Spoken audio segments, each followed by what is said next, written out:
can hardly stand to see the lipstick on the cigarettes there in the ashtray. Lying cold the way you left them, but at least your lips caressed them while you packed. Or a lip print on a half-filled cup of coffee that you bought and didn't drink. But at least you thought you wanted it. That's so much more than I can say for me. It's been a good year for the roses. Many blooms still linger there. So I could stand another mowing. Funny, I don't even care. As you turn to walk away, as the door behind you closes, the only thing I have to say, it's been a good year for the roses.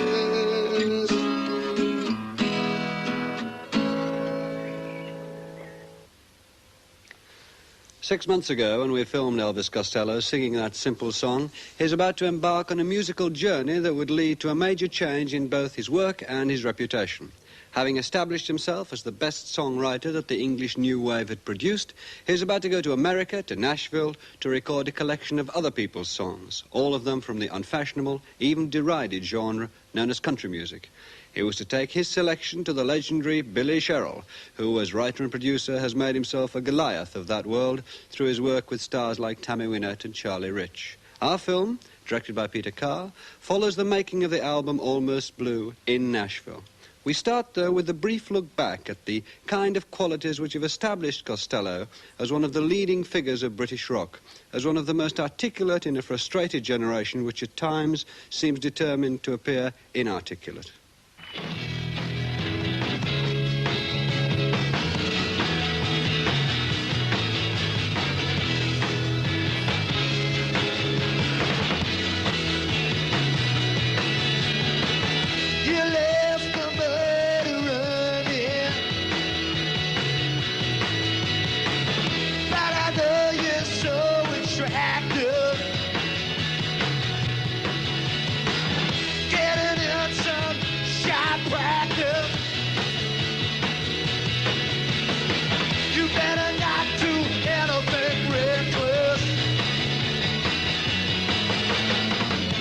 Everybody is going through the motions. Everybody is going through the motions. Are you really only going through the motions? Love service is all you'll ever get from me. Love service is all you'll ever get from me. Love service is all you'll ever get from me. I think when Elvis Costello first appeared, he appealed to those people who were both disillusioned and dissatisfied with the pomposities of the supergroups of the early 70s who had dominated that entire area of music, and to the people who couldn't quite get behind or tolerate the more ranting excesses of early punk, which was a lot of shaking of fists at society and so on. His work captured the rage and the momentum of the best punk music, and the attractions played with a kind of hostility and a complete ferocity which was very similar to it. But he allied that to a very incisive lyrical sense, which was unique to him, I think. And he started investigating themes of social dissatisfaction, but allying them again to a very literate and cohesive look at the kind of peculiarities of relationships and so on, sex and jealousy. And suddenly he seemed to be coming at his audience from so many different directions. Blind shot of that jumping sign, visible shivers running down my spine. Got through baby taking off her clothes, close up at a sign that says we never close. You snatch your chew and you match your cigarette. She pulls the eyes out with a face like a magnet. I don't know how much more of this I can say.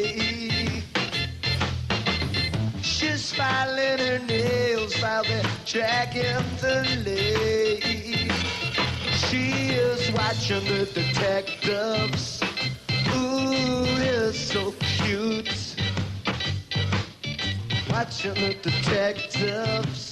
I don't think it should seem illogical or bizarre that Costello should now go to Nashville to record a country album, because although the popular conception of country music condemns it as being sentimental, bland and lachrymose, the best of it contains a real soul and depth of feeling that people don't often recognise. George Jones or Hank Williams, say, could take what appears to be a trite lyric and turn it into something really quite monumentally moving. I think that my writing, or at least the way my writing is viewed, has become a little precious and introspective over the last album and a half maybe, become less direct. And I think it's time maybe to use singing to say the sound of the voice rather than the actual words, because so many people get, if you can string more than 3 decent syllables together, you immediately become poet laureate in rock and roll, you know, and because there are so many complete imbeciles in it. And therefore, I think it's time to use a different area of what we do, and I've never really put the emphasis on the sound of the voice, on the singing, my ability to sing. Never pushed it to the fore, and a lot of people probably don't think I can sing well enough to do that. Sweet dreams of you. Every night I go through. I should hate you, girl, the whole night through. Instead, I'm having sweet dreams all about you. Doing songs which say something in a sound that can't really be expressed in words, and that's why I like country music, the kind of stuff I like. And it's almost, if I could get anybody that doesn't think country music's any good for an hour and play them my favourite country songs, then they maybe would see my point. So in a way, making this album is hopefully to put that point across. Start living life anew. Instead I'm having sweet dreams all about you. There's a minor conceit in there that we have an established audience, albeit based somewhat on the songwriting, but I would say it was based on the records that we make, which is not totally down to the songwriting. It's the way we play and the way the group plays and the live work that we've done and because of the amount we've toured, that presumably there are some people that will actually listen to me doing country music where they wouldn't listen elsewhere. And also the hope in going there that it'll still remain our album, our personality transferred to Nashville and filtered through other people's songs. We know we can create a more united sound than a bunch of session musicians who will just play to the accepted standard that they play it, because my own band know the dynamics of my voice. I'll tell you no when you're gonna ask me why. When I remind you of all of this, you cry. Nashville has become the centre over the last 20 years of country music. That's where the people started really building up the record company domination as opposed to it being a literal country music. And the big labels started bringing people in from the country, and gradually a sound developed there, and 1 or 2 producers pioneered the sort of country-politan sound, I think they refer to it, Chet Atkins and Billy Sherrill, who's the producer that we're going to use, and he's the man that we want to use mostly because he has such a great background. Not only is he a very good producer, but he was an engineer at Sun Records, which was the label that was based in Memphis, that they discovered Elvis Presley and Carl Perkins, Roy Orbison, and Charlie Rich and Johnny Cash all recorded their earliest records for him. So he has that history of being always connected with these people who have then gone on, and many of them have recorded with him later, and he's become one of the 2 or 3 most successful producers in Nashville. as a businessman and as a producer and a writer, he has the credentials of having written and produced like numerous hits. At least one record that sold 4 million, which was The Most Beautiful Girl in the World, and Stand By Your Man, which almost everybody would know, Tommy Wynette record. He wrote and produced that. He has this kind of almost magic touch. If we go through the lock and take a left into the Mississippi, into the Tennessee, go down to the Mississippi, into the Gulf, and take a hard left, we can hit London in about a year. How about that? He's also quite guilty of being the sort of one of the founders of a movement which country music came in for a lot of criticism in that he started to use strings a lot and lots of backing vocalists, and sometimes it can be the albums that he produces can be accused of lacking quality material, but when he does do it, he really does. Now here's staff meteorologist Fred Wagner. Fine weather for the next several days, but it could be a little on the showery side for later Saturday and into Sunday. Nashville has a population of 500,000, and among that 500,000 there's supposed to be 3,000 musicians and 100 record companies and about 400 odd publishing companies. Even taking into account that a lot of those are small operations, being as Billy Sherrill is the head of one of the biggest, is a pretty important bloke. Hundreds of Nashvillians are responding to this opportunity to get their favorite flowers. We have done a tryout tracks there in the middle of our last American tour. He seemed very wary of me. I'm probably, doubtful that I had any ability. When I did the vocals, he seemed impressed to the point that he'd at least talked to me then. He isn't very critical.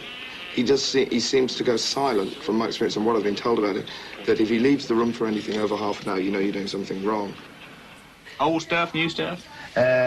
Mostly old stuff, yeah. I'm sure songs you'd know. I mean, I went through a lot of tunes. I decided against bringing any of my own tunes. I think it'd break it up a bit. I think the whole thing is to do... Unless we write one this week, better than all the old. Yeah, yeah, all right, yeah. But I waded through like loads of records looking for stuff, and picked out some ones that I like doing. I think what we've got on a list there's about 30. And there's a couple of blues tunes which we've been doing, which might be nice to do, with the steel in the background to give it a bit of a colour. Yeah. And a couple of rockers as well. Yeah. All right. Yeah? Okay. When are we going to start, today or tomorrow? Or today. All right.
I entered into the thing totally in the dark. I'd only heard a few of his album cuts and a couple of singles because he's on CBS Records, and I really wasn't into him that much, you know. He came in about 6 months ago and asked me if I'd help him do a couple of sides. I didn't know what I could contribute to his style. Nothing to his style, but to his music. I don't know. He apparently liked Nashville, so he decided to come back, you know.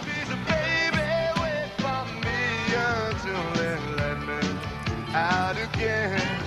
Please, baby, wait for me until they let me out again.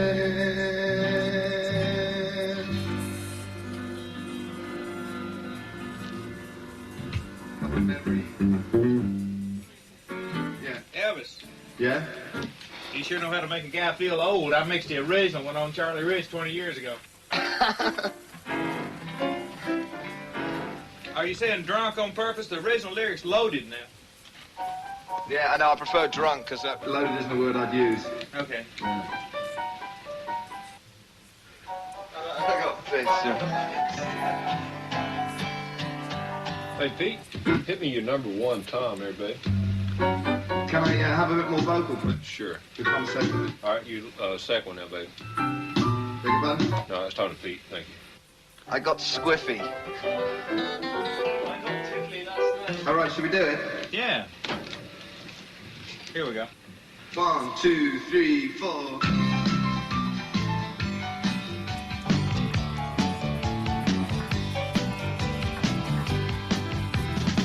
I got drunk last night on a bottle of gin,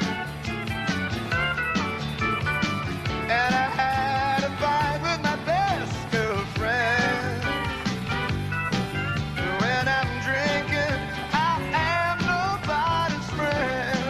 So baby, wait for me until they let me out again. The sounds on the records he produces, even the ones which are guilty of being swamped by strings, are still very good. I think they just get it very effortlessly. They've been at it so long. That studio has its own sound as well. The amount of hit records that have been made there, I don't think they have to try very hard to create a good sound.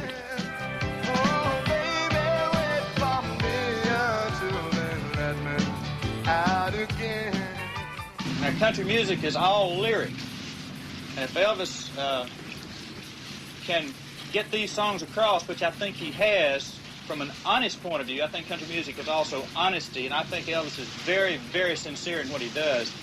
That'll go a long way as to what this album does. But do you think those songs, particularly songs like Sitting and Thinking, are capable of reinterpretation? By Elvis Costello, yes. I spent a whole lot of time sitting and thinking, sitting and just thinking about you. If I didn't spend so much time sitting and drinking, we still have a lot I thought with you. I won't promise the same thing won't happen again. I'm hoping that it'll become quite relaxed. I mean, at the end of the second day that we recorded on this tryout in Nashville, it was much more relaxed. I don't think you can become as friendly with him because he's got this distance that he puts between him. But I think it should be possible to impress him, even if he doesn't show that he's impressed. I'm sure that if it rolls along well, it'll be because we've impressed him. Out again. Oh, baby, wait for me until they let me out again.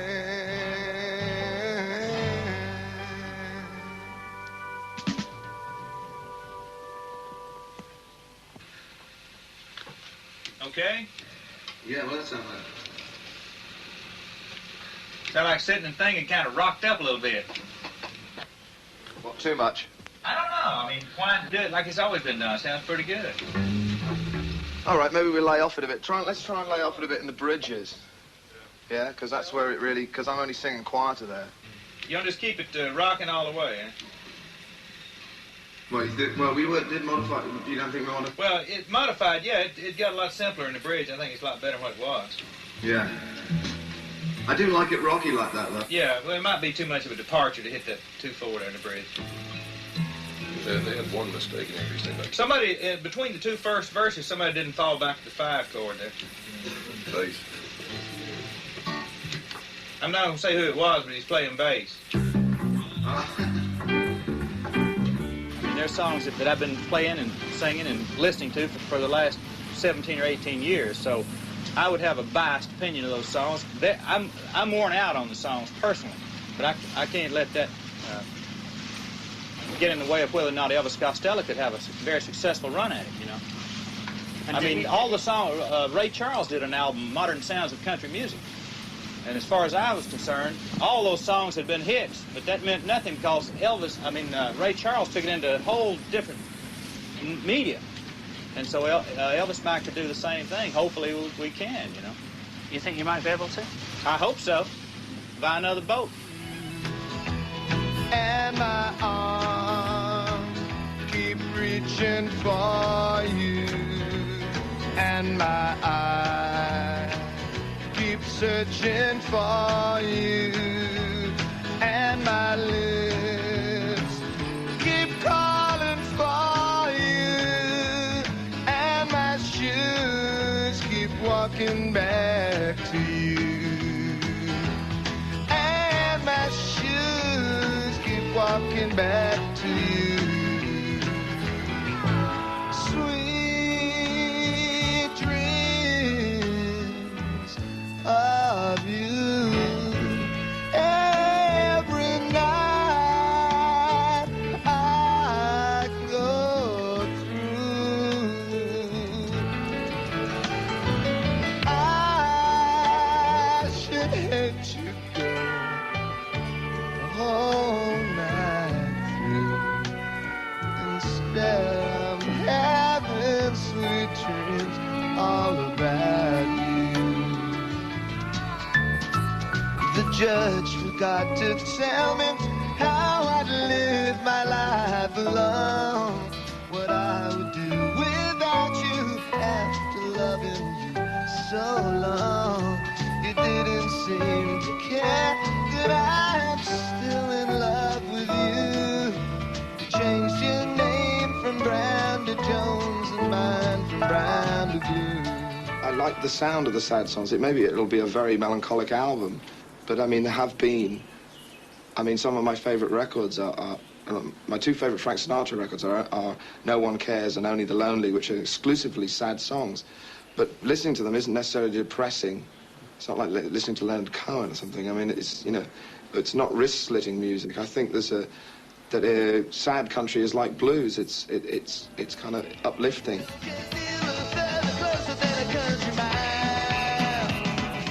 We do have some rock and roll numbers, one of which is a Hank Williams number, Why Don't You Love Me Like You Used to Do, which might be a problem because I don't know to what degree Hank Williams is held still in reverence. I know that lots of artists have recorded very reverent albums, very serious tribute albums to him.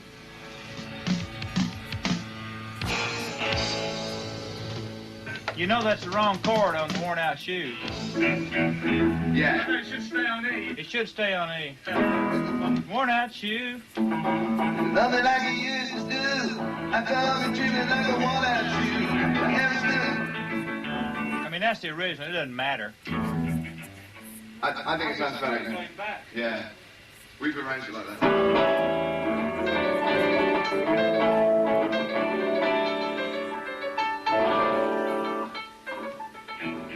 Hank Williams, he was the first big star of country music. He was like also the first kind of sex symbol. It was because before that it had almost been regarded as religious tinge, very family orientated, very strict, moral kind of music. And although he sang a lot about the conflicts between that upbringing, because he did religious monologues at the same time. He was a drunk and a pill addict, and I don't think that's a slander. I think pretty much everybody knows that by now. But he's also the greatest country singer, apart from George Jones, certainly the greatest country writer ever.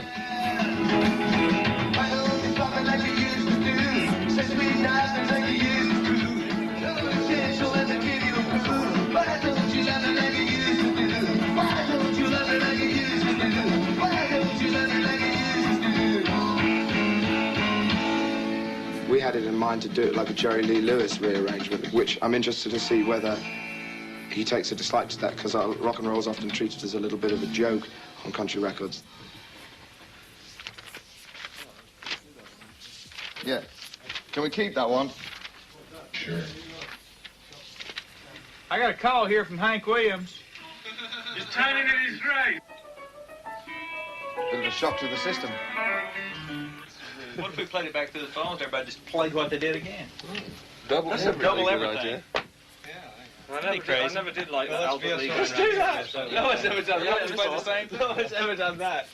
Just go out and play it all again. Works, With a track. Play the track and play it again.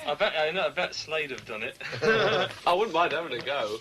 They do that with the drums anyway. I wouldn't mind having a go. You think you can keep up with yourself? Yeah, I know exactly what I do. Our Father, who art in heaven.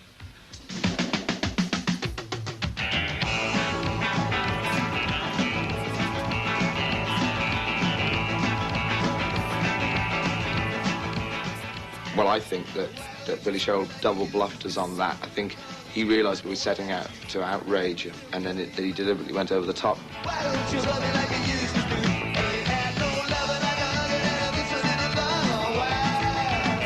You don't get a little further closer than it comes round. Why don't you stop it like you used to do? Say sweet nothing like you used to do. Somebody change so let me give you a clue. Why don't you love me like you used to do? Why don't you love me like you used to do? Why don't you love me like you used to do?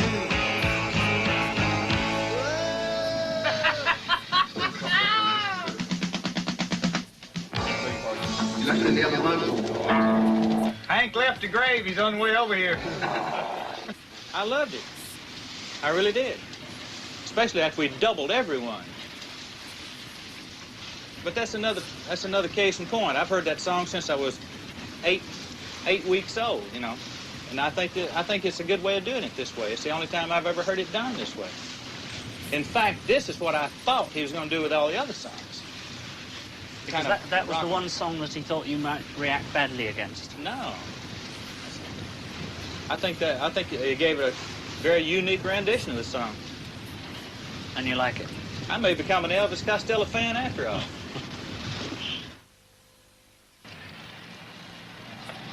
Robert Altman made a film, Nashville, which was very unpopular, I believe, in Nashville, because they said it was very unkind and it was a bit too much of a parody. But I'm sure there are people that get off the bus and do imagine they're going to make it and all that, and really get disillusioned by the place. There seem to be a lot of very unhappy people. Maybe it's because they get a lot of people coming in with expectations which are unfulfilled or something. But it's a very tense kind of place.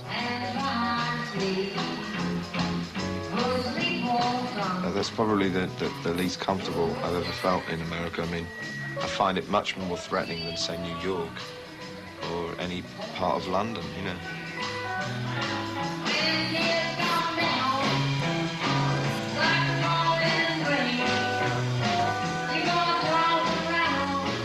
The bars are just have lots of groups of just playing the hits of the day.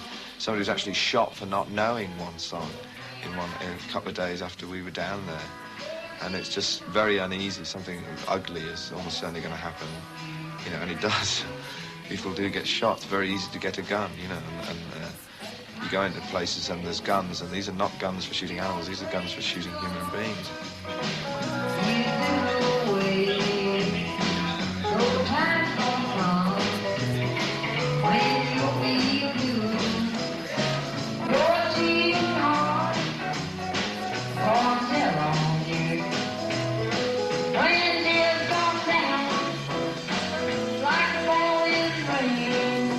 Everybody's hanging around on this place because it's called Broadway and the bars are there and that's supposed to be where it's happening. And there isn't anything happening. I think they just sit around there and just get older and drunker. From what I've heard, it's very hard to break into becoming a session musician. You also have to be very good, which unfortunately a lot of them aren't. You know, it's just a cruel fact, you know.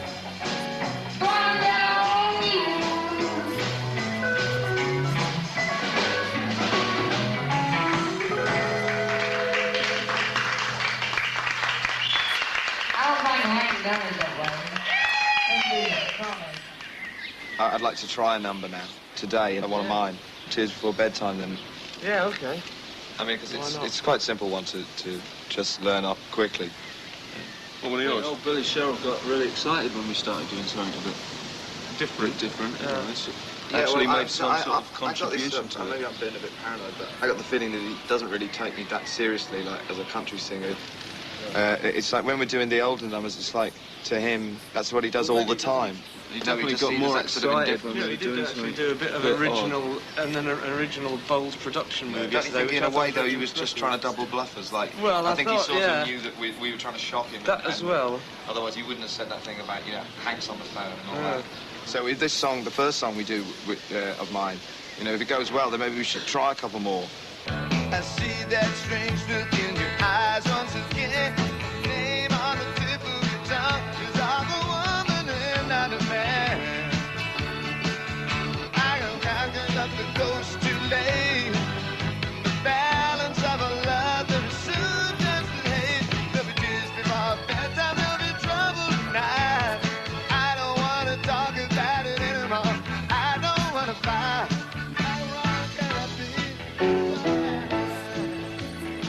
We bashed through the number very, very roughly. I thought if we're going to get it, we're going to get it first take or second take, before the band really knew it. That's what I wanted it to sound like.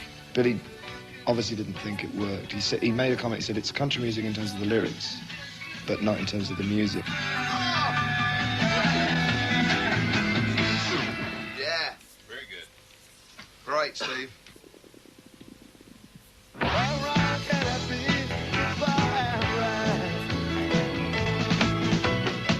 He didn't obviously want to offend me by saying he didn't fit in. I think he waited for us to make that decision ourselves. I mean, he did one of his drifting in and out things.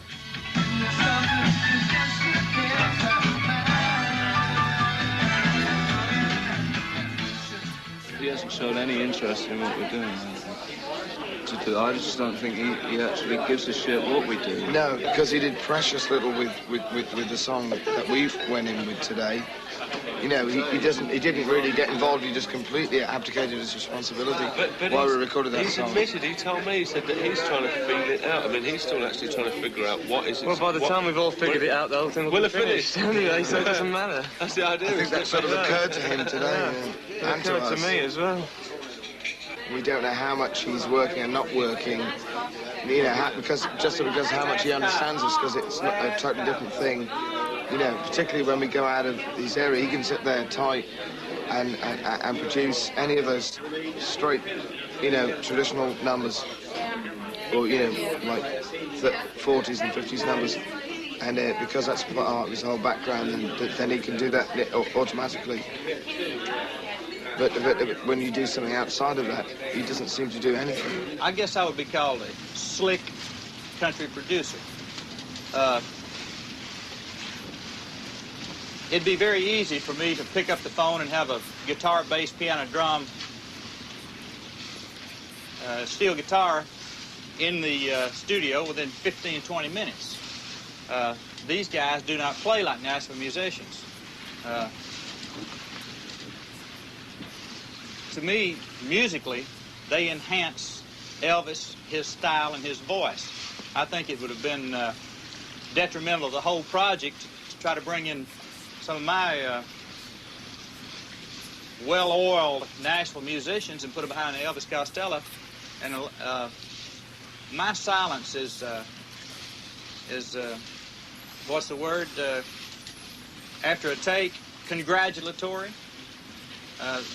They play quite a bit raunchier and with a little bit more, a little rawer than the average musician. I think that's exactly why should I try to change that? 2, 3, 4.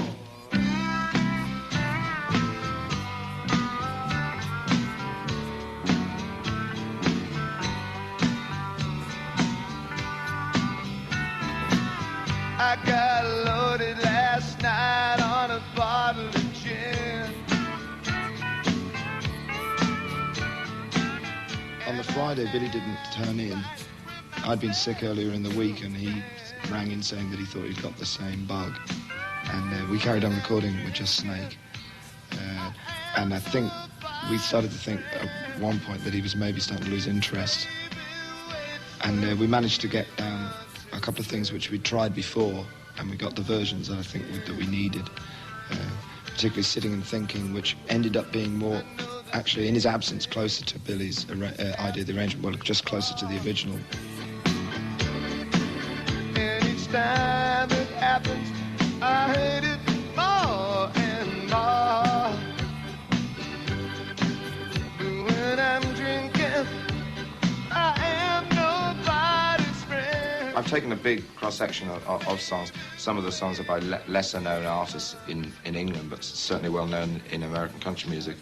The Byrds made a record of country songs, and I gather, in retrospect, it was down to the influence of a man called Graham Parsons, who later went on to form a group called the Burrito Brothers, who recorded a mixture of his songs and standards, country standards. And this was my first introduction to country music. Before that, I'd always regarded it as whining, sentimental rubbish. So I started to get curious and trace back the songs that particularly Graham Parsons did. He later went on to make 2 very good solo albums before he died. He was, I think, living out the Hank Williams tradition of the young, dangerous country singer who lives fast and dies young. The idea that it's somehow romantic to just destroy yourself and die young, which I don't subscribe to yet. Technically, he wasn't a very good singer. At least I think the condition that he got himself in tended to make his voice suffer. As you go through the history of his recordings, that his voice gets more and more cracked. And although it's affecting in an emotional way, it's just plain out of tune some of the time, you know. You may be sweet and nice, but that won't keep you warm at night. 'Cause I'm the one who taught you how to do the things you're doing now. For certain songs, it's necessary to drink enough to relax, to get into the mood almost to do the songs, particularly the sad songs. You have to almost like put yourself into a different world to sing songs like that. And then it gets to the point, obviously, whereas you drink to the point where your actual ability to stay in time and in pitch starts to defeat your objective.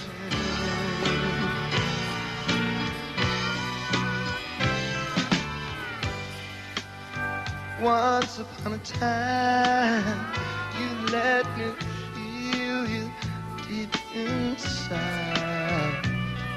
And nobody knew, nobody saw. Do you remember the way you cried? I'm your toy, I'm your old boy. But I don't want no one but you to love me. Oh, I wouldn't lie. You know I'm not that kind of guy.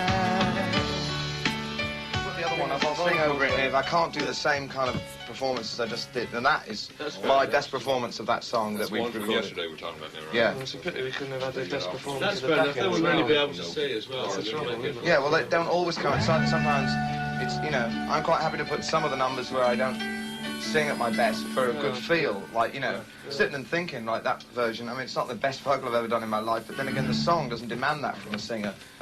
It just means you be there. Yeah. This one, it's just voiced. Well, that's not. I mean, one of them. That's what I want. That's what I wanted that song to be. I wouldn't like. mind it going. I wouldn't mind it. Yeah. I wouldn't mind using that one. It just sounds a bit slow. No, I like it like that. Instead of it me trying to pull you back, it was like I was trying to push you forward. Yeah. Sort of like we're the team of horses and you're the stagecoach driver, you know, sort of thing. Shut up. We did so many tracks. I think we did 25 or 30 tracks. Very few playbacks. We go back, we do 4, 5, 6 more. We've done, I think it, over the weekend, once it all settles down and we go back in to do the mixing and the sweetening maybe next week, it'll all become either insanity or something real good. I don't know what we've done, to tell you the truth about it yet. So you actually don't yet know whether the record is going to be good? Well, I think it's good.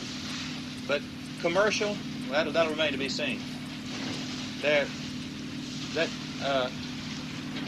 The definition of good in the music business is something that's commercially successful, you know.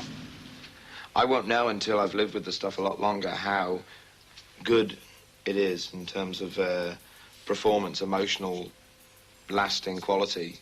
I can't judge that because I'm too close to it. Because anyway, I'm the wrong person to say because I sang it. I can only say I'm happy with the technical side of the actual singing, and I got the sound that I wanted. That idea I had of a sound which created a feeling that I couldn't express in my own words, which is the whole point of recording this record.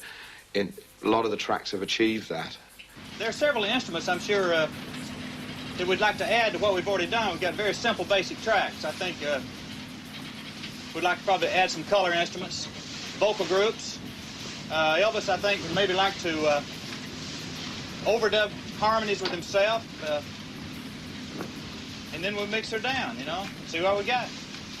Then boil it down to an album.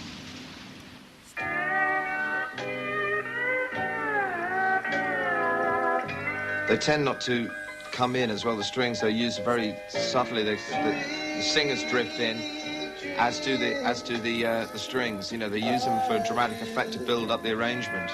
They don't just overlay them over everything. You know.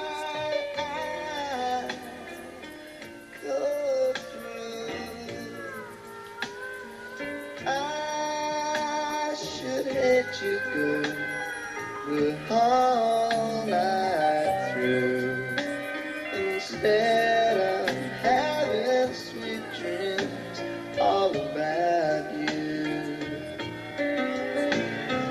You don't love me. See, they're creeping in now. I should have known you'd never share my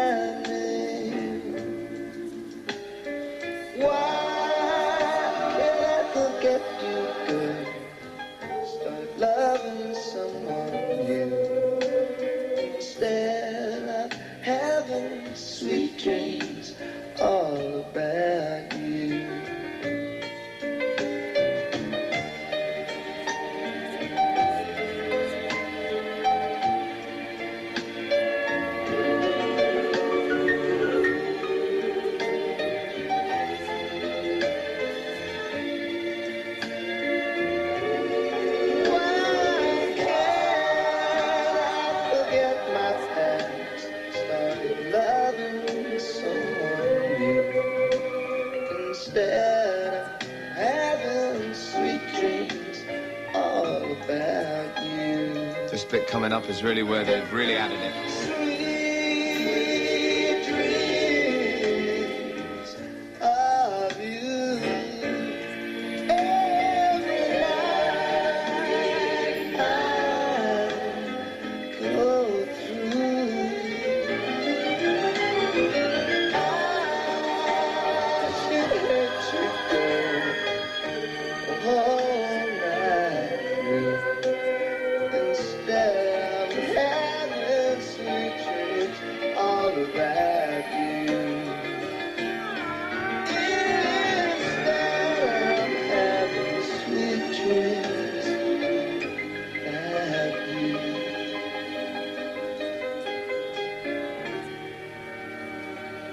One of the whole points of going there was to use the tension between our playing and my singing and certain elements of what are known as the Nashville sound, particularly the strings and the singers, which are usually what's criticised about the Nashville sound. But I think they're effective, they create a tension on if they're not overused. And we had the singers come in who were, I'd never heard anything like it. They had one of the girls had perfect pitch and really did have perfect pitch. And that's something that a lot of people claim to have. And they worked out the arrangements on paper. Their attention to detail was so great that it wasn't just how does he say that syllable, it was how does he actually pronounce the first hard consonant or something like that. It was that minute, the attention. And they went out eventually and didn't take them any time at all. And we were doing Good Year for the Roses, and they hit the chorus, and I sing "It's Been a Good Year for the Roses," and they come in the back going, "Roses." And Billy turned round in his chair, he was sitting there, he turned right round and he said, "Welcome to Nashville."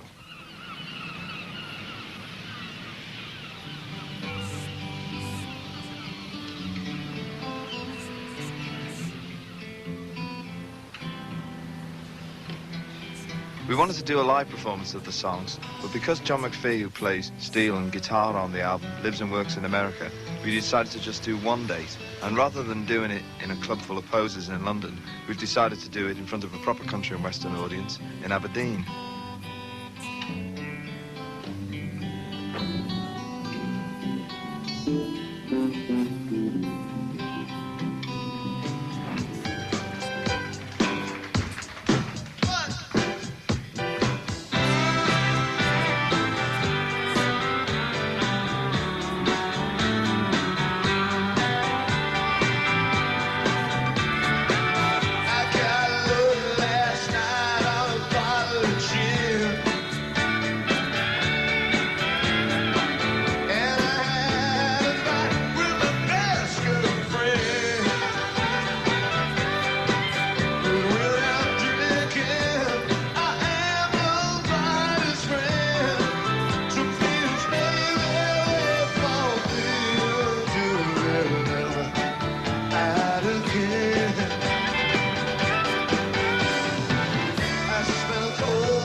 It's an odd situation to be singing these very sad songs when I'm married, and happily married, you know.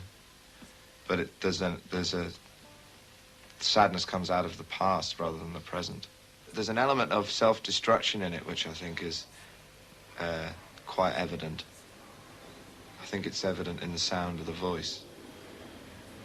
In that there's always there's a contradiction in that I don't actually believe in the dying young thing, because you don't die romantically, and it's not attractive.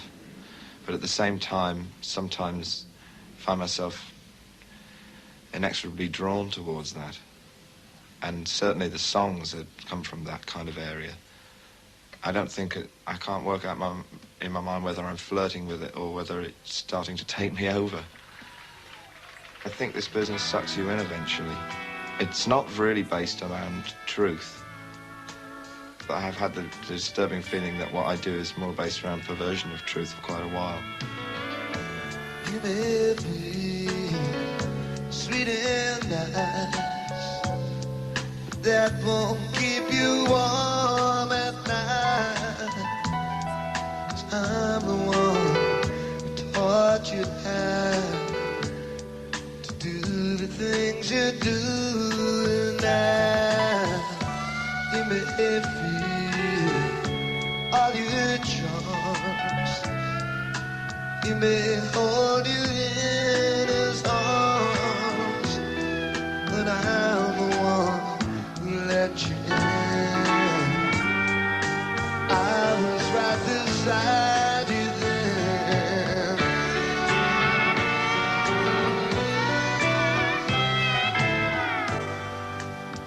Once upon a time, you let me feel you deep inside. Nobody knew, nobody saw. Do you remember the way you cried? I'm your toy, your old boy. I don't want no one but you to love me. Oh, I would lie. No, I'm not that kind of guy.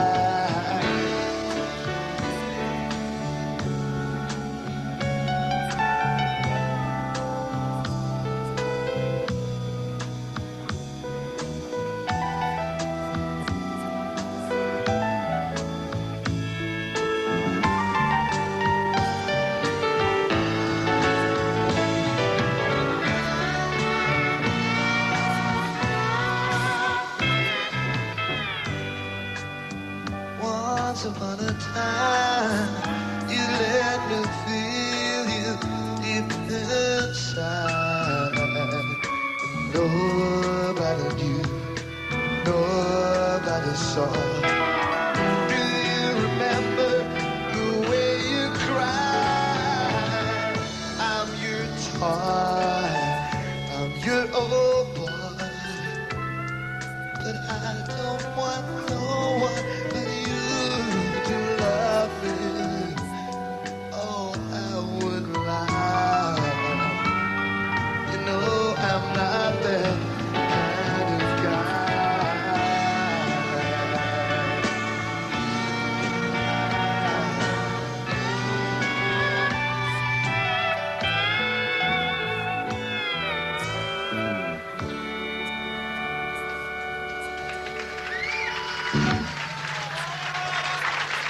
Thank you.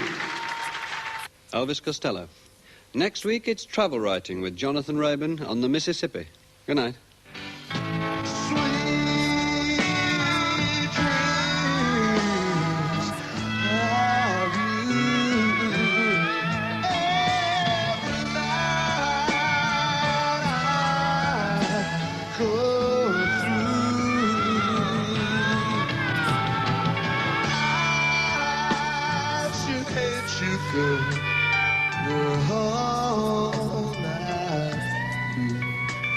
Instead of having sweet dreams all about